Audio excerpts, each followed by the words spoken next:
আসছেন মোহাম্মদ মশিউর রহমান, দেখি আমাদেরকে কতটা হতে পারবে।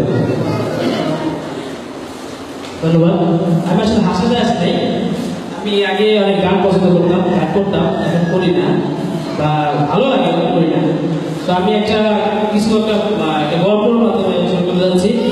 আপনারা হেজিটেশন করবেন না, কারণ আমরা এটা করতে একটু সময় লাগবে।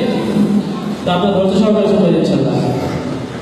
তো হিন্দু ধর্মাবলম্বী যারা আছেন ভাইয়েরা, তারা হয়তো জেনে থাকবেন যে ব্রহ্মা সে কিছু জিনিস সৃষ্টি করে, অর্থাৎ তৈরি করে।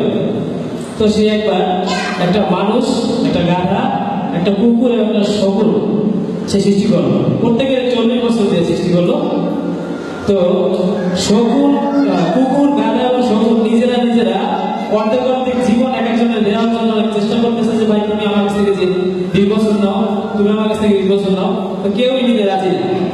তারপর কি করবে, ওরা 3 জন চলে গেল মানুষের কাছে যে ভাই আমরা তো কেউ নিতেছি না, তো তুমি আমাদের কাছ থেকে 20 বছর করে নাও। তো প্রত্যেকে তো 40 বছর, সেখান থেকে প্রত্যেকে 20 বছর দিয়ে চলে গেল।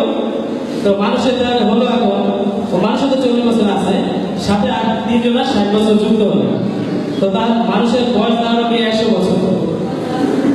সেই 100 বছরের জীবনে সে মানুষ কি করে সেটাই আমি আপনাদেরকে বলবো, বিশেষ করে পুরুষ মানুষরা কি করে। তো সেখানে 40 বছর সে মানুষের মতো জীবন কাটালো, স্বাভাবিকভাবে জীবন কাটালো। যখন সে 41 বছরে পা দিল যে গাধার জীবন, তখন তার গাধার কাটতে শুরু হয়ে গেল। যে ছেলে বলতেছে বাবা আমার পেন্সিল লাগবে, বউ বলতেছে এই শাড়িটা নিয়ে এসো, কিন্তু আবার বউ বলতেছে যে বাজারে কিন্তু কিছু নাই, চাল ডাল নিয়ে এসো।